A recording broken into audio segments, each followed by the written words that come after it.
कक्षा 12 पाठ का नाम है दी इंटरव्यू जिसके लेखक है क्रिस्टोफर क्लिफ्टर जिसका कि आप फोटो जो है वो स्क्रीन पर देख पा रहे साथियों। इन्होंने साक्षात्कार के बारे में बहुत सारी बातें की है, जिसमें ये बताते हैं कि जो साक्षात्कार है यानी कि द इंटरव्यू किताब का सारांश अगर देखें हम तो वो इस तरह से है कि इस किताब में लेखक क्रिस्टोफर सिल्वेस्टर ने साक्षात्कार की तकनीक और इसके महत्व के बारे में बात की है।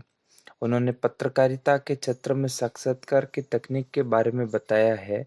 उन्होंने बताया है कि साक्षात्कार हर किसी के जीवन का एक अहम हिस्सा बन गया है। उन्होंने कई मशहूर हस्तियों की राय के बारे में बताया है। इस किताब में लेखक ने प्रसिद्ध लेखक अम्बर्टो इको के साथ हुए साक्षात्कार का एक अंश भी शामिल किया है। इस अंश से हमें अम्बर्टो इको की साहित्यिक पद्धति की झलक मिलती है।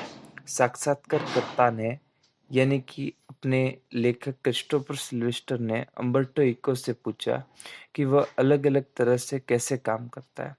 अम्बर्टो इको ने बताया वह वही काम कर रहा है।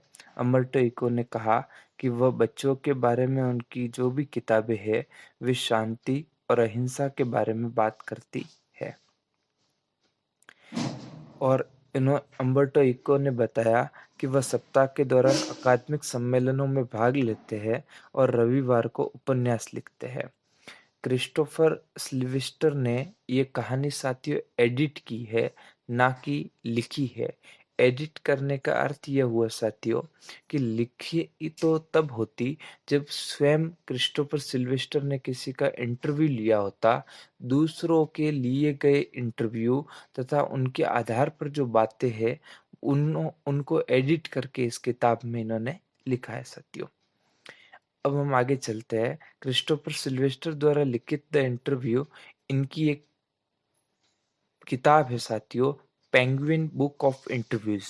पेंगुइन बुक ऑफ इंटरव्यूज से लिया गया है। इसमें उन्होंने इंटरव्यू के बारे में मशहूर हस्तियों की विभिन्न राय, उनके काम, तरीके, खूबियों के बारे में बात की है। इस साक्षात्कार में साथियों 2 कहानियाँ हैं। पहली कहानी में कथावाचक हमें साक्षात्कार के प्रति मशहूर हस्तियों की प्रतिक्रिया और विचारों के बारे में बताता है। अधिकांश प्रसिद्ध जो सेलिब्रिटीज़ है, अधिकांश प्रसिद्ध जो हस्तियाँ हैं, मशहूर हस्तियाँ, वे ये चाहती है कि हमारे गोपनीय जीवन में साक्षात्कार जो है वो दखल अंदाज़ी करता है। इस वजह से वे प्रेस की स्वतंत्रता किसी व्यक्ति को की निजता को सीमित करती है, ऐसा उनका मानना है। अधिकांश प्रसिद्ध व्यक्तित्वों को लगता है कि साक्षात्कार उनके निजी जीवन में दखल अंदाजी करते हैं और कुछ ने अपने पूरे जीवन में कभी साक्षात्कार नहीं दिया। कहानी का विषय यह है कि प्रेस स्वतंत्रता किसी व्यक्ति की निजता को कैसे सीमित कर सकती है। साथियों, दूसरी कहानी प्रसिद्ध लेखक और शिक्षाविद अम्बर्टो इको के एक साक्षात्कार का हिस्सा है। इस कहानी में हम प्रसिद्ध लेखक द्वारा इस्तेमाल किए गए समय प्रबंधन, जिसे हम टाइम मैनेजमेंट कहते हैं साथियों, उसके गुणों को जानते हैं। इन गुणों से मदद से उन्हें कई उपलब्धियां हासिल करने में मदद मिली। वह उन विभिन्न पहलुओं का विवरण देता है जो किसी भी व्यक्ति को सफल बनाते हैं। यह पाठ पत्रकारिता में साक्षात्कार के सामान्य रूप से इस्तेमाल किए जाने के परिचय से शुरू होता है, जो कि इसके आविष्कार के समय से ही लगभग 130 साल पहले हुआ था, 130 ईयर पहले। लेखक के अनुसार यह बहुत आश्चर्यजनक नहीं है कि साक्षात्कार के उपयोग के बारे में लोगों की राय बहुत अलग-अलग है। कुछ लोग इसे इसके उच्चतम रूप में देखते हैं, जबकि कुछ लोग साक्षात्कार देना पसंद नहीं करते। एक साक्षात्कार एक स्थायी छाप छोड़ता है और एक पुरानी कहावत के अनुसार जब किसी व्यक्ति के बारे में धारणाएँ बनाई जाती है, तो उसकी आत्मा की मूल पहचान जो है वो चुरा ली जाती है, जैसा कि अधिकतर साक्षात्कारों में किया जाता है। होता है। इंटरव्यू साथियों, आजकल ब्रॉडकास्ट आपने एक नाम सुना होगा, वो साक्षात्कार का ही एक रूप है इंटरव्यू का। प्रसिद्ध हस्तियों जैसे कि रुडयार्ड किपलिंग जो है वो उन्होंने अपने जीवन में कभी भी इंटरव्यू नहीं दिया और उनकी पत्नी ने अपनी डायरी में लिखा है कि कैसे बोस्टन में उनका दिन 2 पत्रकारों ने बर्बाद कर दिया।